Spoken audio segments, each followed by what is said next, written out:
everybody. I'm Jamie Kale Miller of Pandora Astrology here in Berkeley, California, and with me is Julia, and she is a Pandora astrologer in San Francisco. And also with us is Betsy, and she is an up-and-coming Pandora astrologer, presently an apprentice. And also with us is Erika, who is a longtime student and a wonderful Pandora astrology member. And what we're doing today is we're going to do a little panel about how do astrologers cope with their own transits. Here we have all of this knowledge about what's going on in the sky, but how do we ground that in our own lives and help us to cope, especially when it's hard. And Erika is going to be moderating this conversation with questions. This is part one of a two-part series, so watch for the other one as well. Hey, Erika, take it away. All right. Our first question is, many online astrologers have a long list of Mercury retrograde no-nos they suggest to not do during the Mercury retrograde. Mercury has its shadow period, its retrograde period, and then its shadow period again, resulting in over a month of not so ideal time to make decisions, to move, to start new projects, and so on. This cycle occurs every 3 months. This is a lot of time not being able to do mercurial type things. So the question is, with Mercury traveling retrograde so often, how do professional astrologers continue to function in their own lives and run their businesses?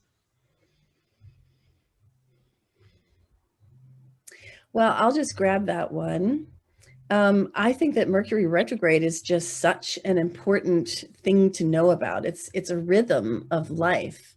Mm-hmm. And really where we struggle is that we just think that life should be linear. And that once you've organized something, it should stay organized, but it doesn't work that way. And so just knowing that Mercury retrograde is coming and, planning to relax and slow down and drawing on a Mercury retrograde mantra or two, such as, I will be patient in every conversation that I have, or I will speak the truth clearly and listen with, a warm heart. These are the sorts of things that help me to cope with Mercury retrograde. Hey, Julia, what are your thoughts? Yeah, so Mercury retrograde, how to cope with it, or how, as a professional astrologer, what have I learned about coping with it? I think that it can be very helpful to, especially because I'm an astrologer, I can know exactly where in my chart it's happening. And if you watch our horoscope videos, you can also figure out where in your life it might be happening too. And then I try to be prepared to be maybe wrong or mistaken about something. I'm prepared to have a conversation where I thought I was being very clear, maybe having to go back and do it again. Let's say Mercury retrograde is happening in my 6th house of health. Maybe I have to go over something about my health strategy I didn't realize before. So I think you just have to be open to being a little bit wrong, maybe having to go over something again. And it can be a humble thing. Very nice. And you, Betsy? Well, another thing I've learned is that if you have Mercury retrograde in your natal chart, the Mercury retrograde period can actually be kind of a lucky period or a good period because it's your comfort zone. So for me, that means that I'm happy to reflect on past things or take a pause and spend some time, kind of germinating new ideas. So I kind of enjoy those periods as a time to rest. And in our culture, we often want to drive forward bigger, better, faster, more. And so to slow down and pause for a while can be seen as a negative, but it's actually what we need to regenerate. So look at your natal chart and see if it's retrograde. Mm-hmm. Very nice. Erika, was there another part to that question? I feel like there was something about business. Yep. How do professional astrologers continue to function in their own lives and run their business? Yeah, I can think of friends that I have had who are astrologers who just want to plan absolutely everything around things like, avoiding moon void of course or Mercury retrograde. But for me, that's just become impractical. you know, I can't run my whole schedule around things like that. And I just have to pretty much assume that, yeah, I may have a week full of sessions scheduled during Mercury retrograde and the tech may break down. And so I need to plan in redundancy, make sure my backup systems are working, just, you know, be as on top of the, you know, the updates and stuff as I possibly can be. And then just hope for the best. And every once in a while, blame Mercury retrograde when it all goes to hell.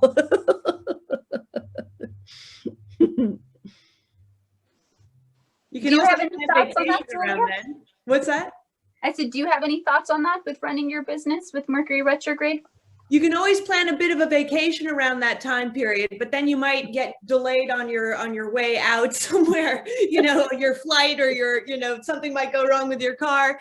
Yeah, I mean, generally, I mean, you do notice it a lot in, I mean, especially since I've been doing more Zoom over the pandemic, it's really been affecting the connection, I think, the most, and for everybody who's on Zoom. And again, just like Jamie said, you know, be prepared. If something's not working, you have an extra time slot where you can always reschedule someone, you know, roll with the punches. Indeed. Betsy, you got thoughts? Yeah, well, it is kind of nice that people know about Mercury retrograde. It's, I think, the most popular retrograde. So there's sort of a common understanding of those things. And I guess I look at the Mercury retrograde period as a chance to go to the more Virgo side of Mercury. So rather than trying to Gemini connect with everybody and make everything happen quickly, it's when I like to make lists or organize my to-do list, or, you know, do my like accounting spreadsheet, get that updated, and just kind of reflect and close the last chapter. I find I naturally want to go within and do that kind of bean counting during those periods. So, you know, it's good to keep up with those things. Indeed. Erika, what's the next question? All right. How often do professional astrologers do readings on themselves, and what do you look for?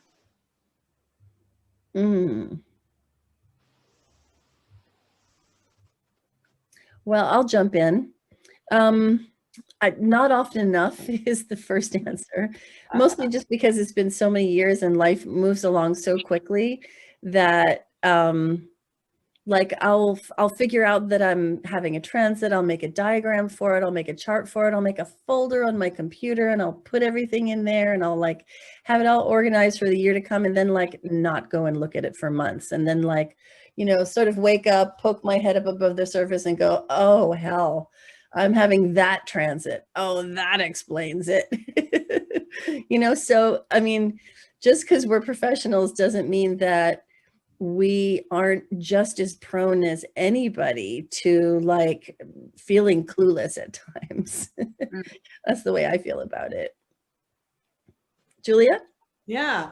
I, you know, it's interesting because since we're astrologers, you know, the big outer transits are the really obvious ones to kind of put your focus and put your attention. But I also notice what I'll do, because it's especially for myself, is I really focus on the inner planetary transits and like little things like eclipses and stuff like that, you know, which would just be way too much information to cover in a 90-minute session. 90-minute session with somebody, we can go over the really, really big important stuff. But, you know, if you notice that Christmas is coming and Mars is heading to conjunct your moon, you know, you can start, you know, being a little bit prepared ahead of time of what that might actually kind of look at. So I've been, you know, more and more as I've been spending time on myself, I've been really focusing on the inner planet transits because they're quite effective as well. And we often just kind of forget about them. Yeah, because they're so fast moving. Betsy? I do that too, Julia, looking at the faster moving planets, kind of keeping up, you know, day to day with what's going on. Like my Mars is in Gemini and that's been happening. So it helps me just check in and it reassures me, like, am I feeling that? Is something happening? And then I can look and see, yeah. So I look at my chart and the current transits a lot. I also always do my solar return birthday reading. Super important to get a sense of what my priorities are for the year. And then I also find that whenever I learn a new technique, I want to do it on myself, on my chart, and sometimes on my husband's. So that keeps me busy and always learning. I mean, there's always more to see in our charts infinitely. So I do kind of like mini readings all the time. Yeah, I really find that staying aware of what's happening in my immediate family members' charts matters a lot. And also, like Julia, you and I have like read each other's charts over the years. So sometimes I just really need the word from the outside to get a fix on what something might mean. And then I always hear something that wouldn't have occurred to me. And that is so helpful. Yeah, totally. Erika, what's next? All right. We hear about the stress and tension that a Saturn transit can create and the pressure we feel during this transit. With astrologers' inside knowledge of how Saturn affects a person, how do professional astrologers prepare themselves mentally, emotionally, and actually when they know what is around the corner? Does one of you guys want to grab that one and run with it? Sure. So Saturn is a planet. When I first started studying astrology, I was always like, oh no, not another Saturn transit. Like I was really hard on Saturn and I'd always like freak out about him. And then I came to realize after doing this for a while that it's pretty rare to go through a year without a Saturn transit. They happen kind of all the time. And Saturn is just where is the pain in my neck going to be this year a little bit. It shows you, but the higher side of Saturn, which I really come to appreciate more and more as I get older, which is fitting because Saturn represents time, and the energies of Saturn definitely work better second half of life, is that Saturn is pointing out where your weak spots are. Saturn isn't just trying to cause you problems because it's just this negative influence in the cosmos. Not at all. Like it's showing you the weaknesses because it really wants you to fix them. And it's saying, here are the weaknesses in your relationship. Here are the weaknesses in your career.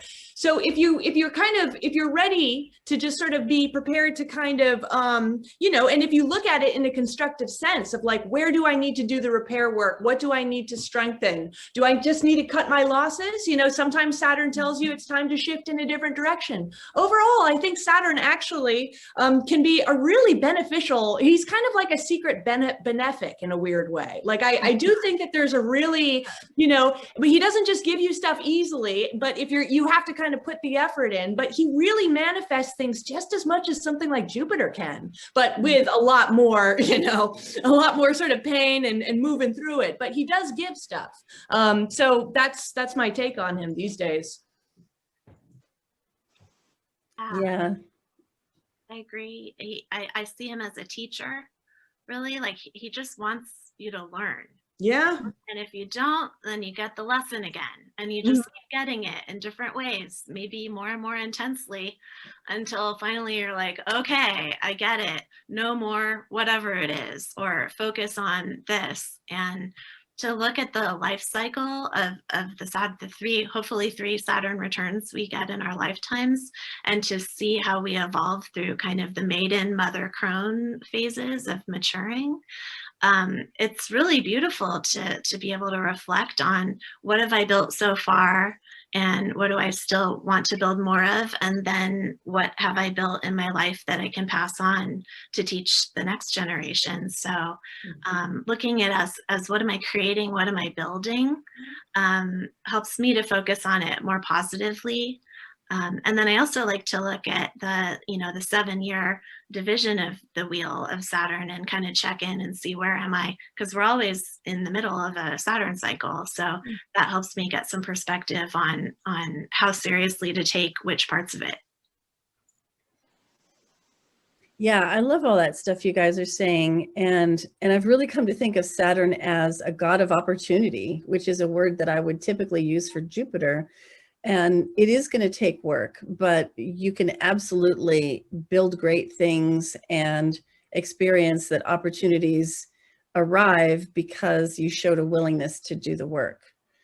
And I think that some of how I cope with Saturn transits is I look back at Saturn in my natal chart and I ask myself, well, how am I wired for Saturn how am I supposed to approach things? I have Saturn in Pisces, so for me, it's kind of like the heavy lifting is spiritual. It's about, you know, providing value in this world in ways that maybe most people will never see. And I've had to just accept that, you know.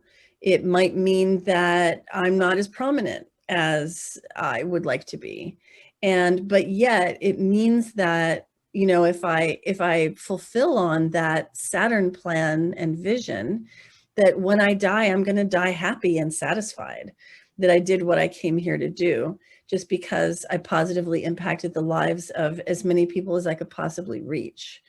And then I take that, you know, as the sort of the core goal of Saturn in my lifetime, and I apply that to whatever Saturn is doing now. Like, how can the present Saturn transit help me on that path? Mhm. Really excellent answers.